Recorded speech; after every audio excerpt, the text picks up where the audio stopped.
През миналата седмица паркът пред НДК стана домакин на поредния панаир на книгата, организиран от Асоциация Българска книга.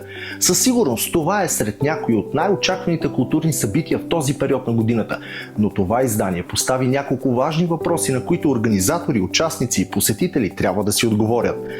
Да започнем оттам. Събитието несъмнено носи своята история, така както го правят София Филмфест или Киномания. Панаирът е и шанс за много издателства, които иначе трудно биха имали достъп до по-широка публика.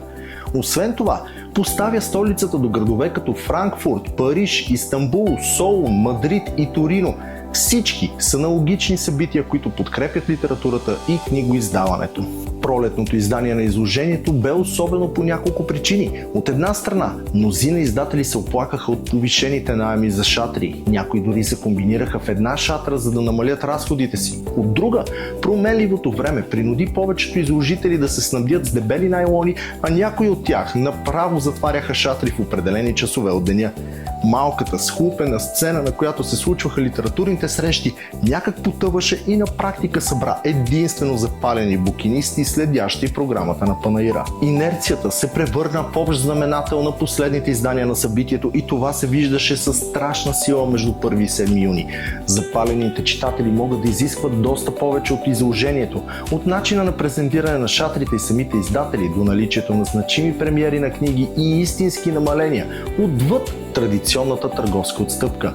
За последното, издателите вече срещат и огромна конкуренция в лицето на веригите книжарници и онлайн търговците, които са значително проактивни в дните около панаира.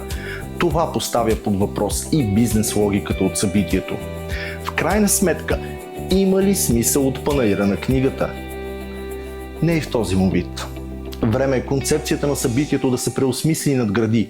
Без да се налагат огромни инвестиции, събитието има потенциал да бъде по-стилно, по-привлекателно за широка аудитория и по-успешно. И най-важното, да се намери истинският му облик.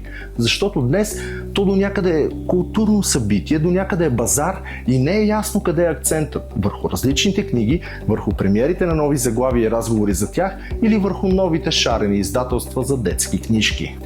Трябва да има и по-добър акцент върху списанията, ниша, която съвсем не е отмряла, а се развива в нова колекционерска посока. В този смисъл истински се радваме, че освен списание 8, тази година видяхме и приятелите от новото списание Воле.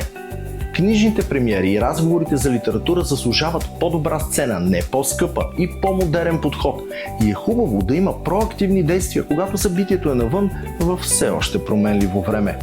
Въпреки всичко, на този панаир на книгата намерихме няколко находки, които споделяме с вас. От издателство Изток-Запад, това е книгата на Джон Мърфи "Междупазарен анализ и борси. Визуално ръководство за търговия с борсово търгувани фондове". На първо време може би странен избор, но ние следим книгите на издателството, голяма част от новите заглавия ги имаме и така това попадна в фокуса ни. Малко преди постите, които вече започнаха и са в ход до края на юни, от чатрата на фондация Наследство на зоографската света обител се здобихме с кратък молитвеник, Свето Евангелие и житието на преподобния Антоний Велики, част от библиотека Духовни слънца. Сборникът "Нашата вяра, надежда, любов" взехме след като на предишен панаир на книгата се здобихме с самостоятелното издание "Нашата вяра". Надяваме се, че печатарските проблеми от първото издание не са пренесени и тук. Издателство Българска история са чудесни млади хора, които предлагат чрез книгите си изключително интересен поглед към миналото ни. Този път попълваме библиотеката си с фототипно издание "Пътеводител на София от 1935 година" и книгата "Грях и забавления в средновековна България" на Веселин Асенов. Интересна ни беше и книгата "440 дни Ататюрк в България" на Нахиде Денис. Българска история вече имат свой импринт в лицето на световна история. Първото заглавие от него, което ни впечатли, е "Как да мислим като римски император. Стоическата философия на Марк Аврелий" на Доналд Робъртсън. Повече за самите книги разказваме на казаночестно.com, а ако искате още съдържание за книги в канала, оставете лайк и се абонирайте.